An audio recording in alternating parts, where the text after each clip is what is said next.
Let's dive into something really cool today. A connection between one of the greatest animated movies ever, Princess Mononoke, and a real-life ancient mystery from the forests of northern Japan. If you've seen the movie, you remember the hero, Ashitaka. His whole adventure kicks off in his village, this hidden, almost forgotten place. And it makes you wonder, right? Is a place like that just pure fantasy, or could it have been based on something real? So in the film, they tell us Ashitaka's people are the Amishi. They're this tribe that kind of retreated from the rest of the world to live deep in nature. Their whole vibe is very different, very ancient and connected to the earth. Well, you might want to sit down for this. That village wasn't just made up out of thin air. Turns out it was inspired by a real, incredible archaeological discovery that totally changed what we thought we knew about ancient Japan. Yep, it's a real place. It's called the Sannai Mauyama site, and it's way up in Aomori Prefecture. And we're not talking about a couple of old huts here. This was a huge, buzzing community thousands and thousands of years ago. And here is the dead giveaway. Look at this thing. Does it look familiar? It should. Remember that big wooden watchtower in Ashitaka's village? Well, it's almost a perfect match for this incredible six-pillared structure they rebuilt at Sannai Mauyama. The resemblance is just uncanny. So, the people who built this lived during a time called the Jomon period. And just to give you an idea of how long ago that was, this is way, way before samurai or ninjas or giant castles. We're talking about a seriously ancient time. But as you're about to see, these people were anything but simple. Okay, so let's be time travelers for a minute. What was it actually like to live in this village, say, 5,000 years ago? Well, thanks to what they found here, we can actually get a pretty amazing picture of what daily life was like. So what was for dinner? Well, forget what you might think about ancient people just struggling to survive. These guys were expert planners. They basically farmed the forests, making sure they had plenty of chestnuts and walnuts.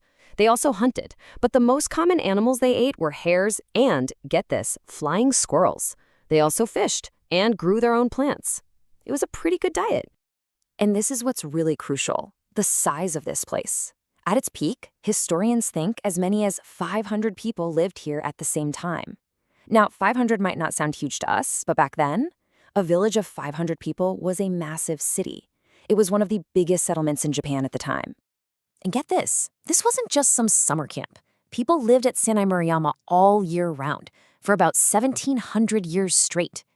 I mean, that is just an incredibly long time. It proves they really figured out how to live in balance with nature without using everything up.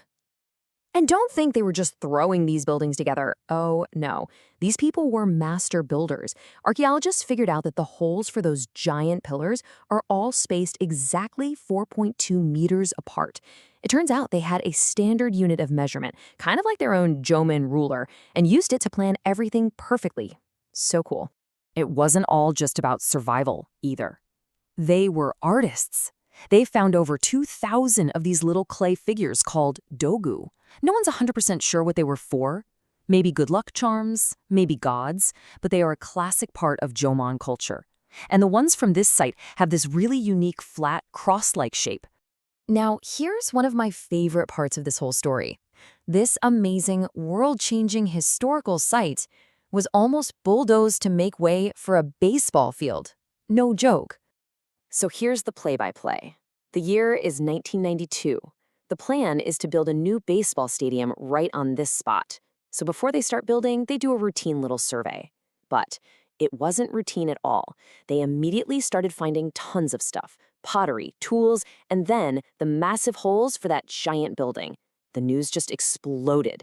People demanded they save the site, and the governor of Aomori made the call. Cancel the stadium, save the history. It's just incredible, isn't it?